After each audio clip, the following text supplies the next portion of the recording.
नमस्कार दोस्तों, स्वागत है आपका हमारे YouTube चैनल में। आज हम बात करेंगे ट्रांसफार्मर के बारे में, जो कि बहुत ही इम्पोर्टेंट टॉपिक है। यह बोर्ड एग्ज़ाम क्लास 12 में पूछता है 5 नंबर में।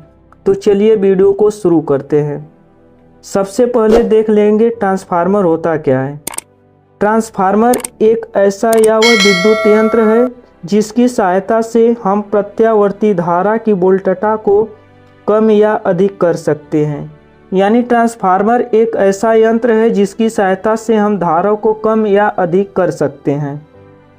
ट्रांसफार्मर किस सिद्धांत पर कार्य करता है, इसको देखते हैं। ट्रांसफार्मर जो होता है अन्योन प्रेरण के सिद्धांत पर कार्य करता है। यह बहुत ही इम्पोर्टेंट टॉपिक है। यह बोर्ड एग्जाम में पूछता है कि ट्रांसफार्मर किस सिद्धांत पर कार्य करता है। तो ट्रांसफार्मर अन्योन प्रेरण के सिद्धांत पर कार्य करता है। यह प्रत्यावर्ती धारा के साथ काम करता है, लेकिन दृष्ट धारा के साथ काम नहीं करता। यह भी पूछेगा कि ट्रांसफार्मर किस धारा के साथ कार्य करता है और किस धारा के साथ कार्य नहीं करता। तो इसका जवाब बताएंगे कि ट्रांसफार्मर प्रत्यावर्ती धारा के साथ कार्य करता है, लेकिन दृष्ट धारा के साथ काम नहीं करता। आगे देख लेते हैं ट्रांसफार्मर कितने प्रकार का होता है। ट्रांसफार्मर जो होता है कार्य के आधार पर दो प्रकार का होता है। एक होता है ऊंचाई ट्रांसफार्मर। ऊंचाई ट्रांसफार्मर जो होता है ऐसा या वह ट्रांसफार्मर होता है जिसकी सहायता से हम निम्न प्रत्यावर्ती धारा की वोल्टता को उच्च प्रत्यावर्ती धारा की वोल्टता में बदल देते हैं। यानी ऊंचाई ट्रांसफार्मर ऐसा या वह ट्रांसफार्मर होता है जिसकी सहायता से हम कम वोल्टेज की धारा को अधिक वोल्टेज में बदल देते हैं। इस ट्रांसफार्मर में जो द्वितीय कुंडली के फेरों की संख्या होती है प्राथमिक कुंडली के फेरों की संख्या से अधिक होती है। यह देख लीजिए ट्रांसफार्मर का चित्र है। यह इसका प्राइमरी कुंडली है, यह इसका सेकेंडरी कुंडली है। तो इसमें जो प्राइमरी कुंडली है इनमें फेरों की जो संख्या लगी है, फेरों की संख्या है वह कम है, लेकिन सेकेंडरी कुंडली में फेरों की संख्या अधिक है। तो इसका होगा प्राथमिक कुंडली को हम NS कहते हैं और सेकेंडरी कुंडली को हम NP कहते हैं। तो यह होगा NS लेस देन NP। आगे देख लेते हैं अपचाई ट्रांसफार्मर।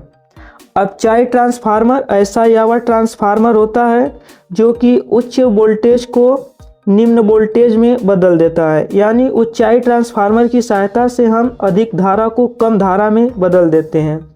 इनमें जो होता है प्राथमिक कुंडली की फेरों की संख्या द्वितीय कुंडली के फेरों की संख्या से अधिक होती है। इसमें जो होता है प्राइमरी कुंडली जो होती है वह द्वितीय कुंडली के फेरों की संख्या से अधिक होती है। तो प्राइमरी कुंडली हो गई NS और सेकेंडरी हो गई NP। तो NS ग्रेटर देन NP होगा। आगे देख लेते हैं ट्रांसफार्मर की रचना कैसी होती है, यह भी पूछेगा। ट्रांसफार्मर की रचना में ट्रांसफार्मर नर्म लोहे की पट्टियों को एक पे एक रखकर आयताकार पटलित कोड बनाते हैं। यह देख लीजिए नर्म लोहे की पट्टियां हैं जिसको एक पर एक रखकर एक आयताकार बना हुआ है, आयताकार पटलित कोड बनाते हैं। फिर इसमें तांबे की तारों की फेरे लपटते हैं अलग अलग कुंडलियां में। इनमें भी तांबे के तार को लिपेटा गया है और इनमें भी तांबे की तार को लिपेटा गया है, जिन्हें प्राथमिक कुंडली तथा द्वितीय कुंडली कहते हैं। इसको प्राथमिक कुंडली कहते हैं और इसको द्वितीय कुंडली कहते हैं। प्राथमिक कुंडली में एक प्रत्यावर्ती धारा की स्रोत को जोड़ देते हैं। यानी जो प्राइमरी कुंडली हो गया इसमें एक धारा को हम जोड़ देते हैं, करंट को, जिससे इसमें धारा फ्लो होने लगती है। आगे देख लेते हैं इसका कार्यविधि। ट्रांसफार्मर कार्य कैसे करता है। जब हम प्राथमिक कुंडली में एक प्रत्यावर्ती धारा को जोड़ते हैं, यानी जब हम इसमें एक धारा को जोड़ते हैं तो उसमें कुंडली में चुंबकीय फ्लक्स उत्पन्न हो जाता है। तो इस कुंडली में एक चुंबकीय फ्लक्स उत्पन्न हो जाता है जिसके कारण द्वितीय कुंडली में भी एक धारा प्रेरित हो जाएगी, जिसमें इसमें भी धारा आकर फ्लो होने लगेगा। तो विद्युत वाहक बल उत्पन्न होगा जिससे यह प्रेरित धारा भी उत्पन्न हो जाएगी और कार्य करने लगेगा ट्रांसफार्मर। कुछ प्रीवियस ईयर का क्वेश्चन है जो पूछता है आपके बोर्ड एग्ज़ाम में और कॉम्पिटिटिव एग्ज़ाम में। प्रत्यावर्ती वोल्टेज को कम या अधिक किसके सहायता से करते हैं? तो इसका जवाब होगा ट्रांसफार्मर। आगे देख लेते हैं क्वेश्चन नंबर 2, ट्रांसफार्मर किस सिद्धांत पर कार्य करता है? तो ट्रांसफार्मर अन्योन्य प्रेरण के सिद्धांत पर कार्य करता है। अगला क्वेश्चन 3, अपचायी ट्रांसफार्मर क्या करता है? तो अपचायी ट्रांसफार्मर हाई वोल्टेज को लो वोल्टेज में कन्वर्ट करता है। आगे देख लेते हैं उच्चाई ट्रांसफार्मर क्या करता है? तो उच्चाई ट्रांसफार्मर जो होता है लो वोल्टेज को हाई वोल्टेज में कन्वर्ट कर देता है।